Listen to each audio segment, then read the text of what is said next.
Shalom, selamat hari Selasa, saudara yang dikasihi Tuhan, dimanapun berada kita bersyukur untuk pemeliharaan Tuhan hingga hari ini. Sebelum kita sama-sama merenungkan kebenaran firman Tuhan, saya mengajak saudara untuk berdoa. Mari kita berdoa. Bapa, kami sungguh bersyukur karena Engkau Allah yang mengasihi kami, Engkau tidak pernah meninggalkan kami. Kami menyadari kalau kami boleh ada sampai hari ini semua karena anugerah Tuhan, kebaikan-Mu, kesempatan yang Tuhan berikan kepada kami. Kami bersyukur untuk hari ini. Kami sebentar akan merenungkan kebenaran firman-Mu. Mohon Tuhan memberkati kami. Demi nama Tuhan Yesus. Amin. Saudara yang kasih Tuhan, setiap hari saat ini kita digempur oleh berita-berita yang membuat kita kalau baca, kalau dengar itu bisa menjadi takut, khawatir, dan kita bisa membuat kita panik. Kalau kita nonton TV, isi beritanya tentang penyebaran corona yang terus bertambah. Bahkan kita juga tahu setiap hari virus ini memakan korban nyawa.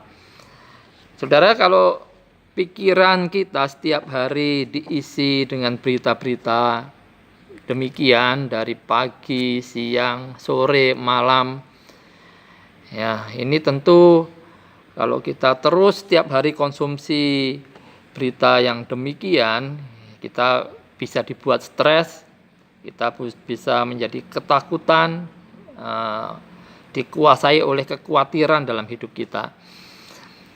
Nah, ketakutan dan kekhawatiran ini yang berlebihan, yang menguasai pikiran kita justru akan melemahkan sistem imun kita.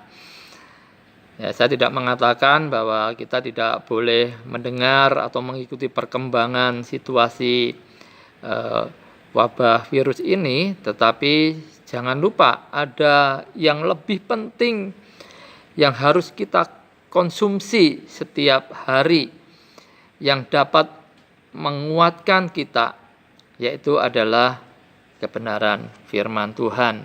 Kita berpegang pada sesuatu yang teguh di tengah-tengah situasi yang goncang. Ini membuat kita terus boleh kuat dan terus boleh punya pengharapan. Hari ini saya mengajak saudara untuk merenungkan pengalaman bangsa Israel. Ya, mereka pernah dalam suatu peristiwa melewati krisis yang berkepanjangan. Dan kita akan melihat bagaimana Tuhan yang berdaulat itu bertindak dalam situasi tersebut. Saya mengajak kita membaca Keluaran pasal 13 ayat 17 dan 18. Setelah Firaun membiarkan bangsa itu pergi, Allah tidak menuntun mereka melalui jalan ke negeri orang Filistin, walaupun jalan ini yang paling dekat.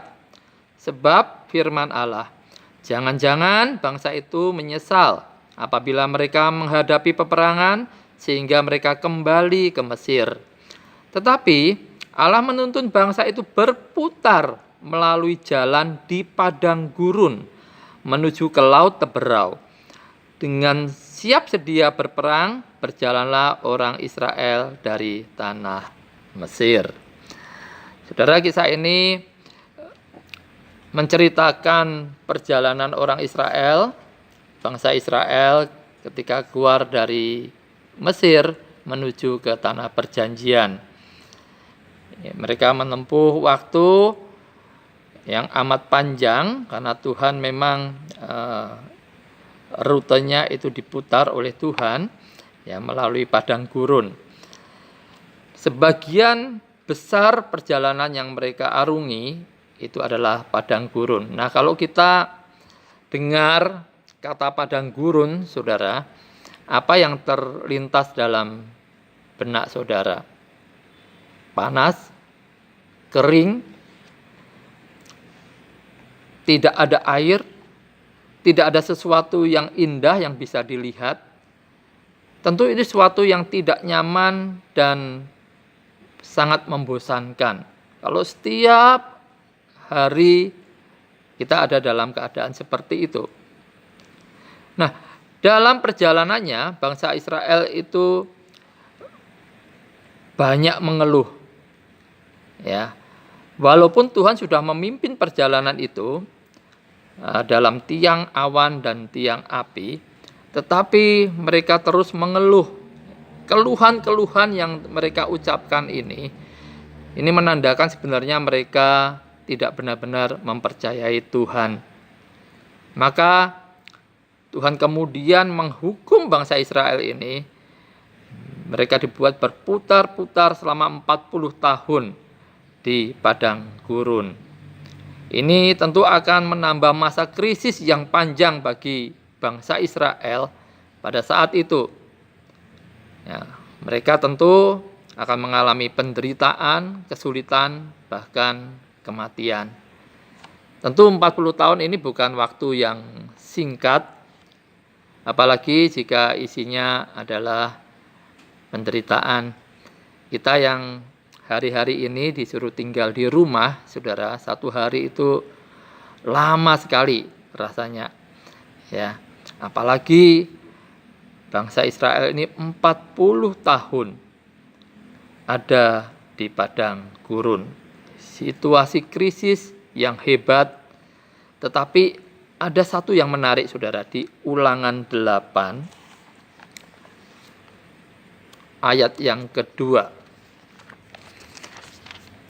Ulangan 8 ayat yang kedua saya bacakan.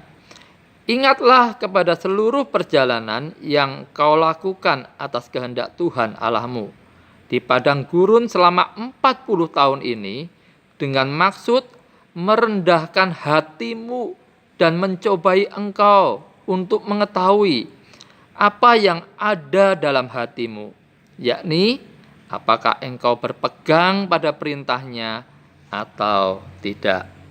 Jadi di balik krisis selama 40 tahun itu, Tuhan ingin mengajar umat Israel mengenai kerendahan hati dan juga ketaatan terhadap firman Tuhan. Padang gurun itu adalah tempat Tuhan mendisiplin umatnya. Dan selama masa itu, Tuhan tetap memelihara umatnya. Hari-hari ini tentu banyak orang merasa ada dalam situasi padang gurun. Ya, banyak kesulitan, penderitaan, bahkan kematian yang kita dengar, kita lihat. Bahkan mungkin kita juga merasa bahwa ancaman kematian itu tidak jauh dari kita. Kita tidak tahu sampai kapan situasi seperti ini terjadi. Untuk itu melalui renungan pada hari ini saya mengajak agar kita dapat melihat dan meresponi semua ini dengan tidak seperti umat Israel waktu itu. Jangan berkeluh kesah seperti bangsa Israel. Karena kita tahu Allah ada menyertai kita. Kita percaya kepada Tuhan. Tetapi mari kita memandang krisis ini sebagai suatu hal yang tidak terpisahkan dari kedaulatan Allah. Mungkin ini menjadi teguran atau disiplin Tuhan pada kita manusia. Tetapi sebagai umat Tuhan kita percaya Tuhan selalu ada menyertai kita. Pasti ada maksud rencana Tuhan melalui krisis ini. Saudara, kata krisis ini dalam bahasa Mandarin dibentuk oleh dua suku kata. Suku kata yang satu memiliki makna bahaya, suku kata yang lain memiliki makna kesempatan.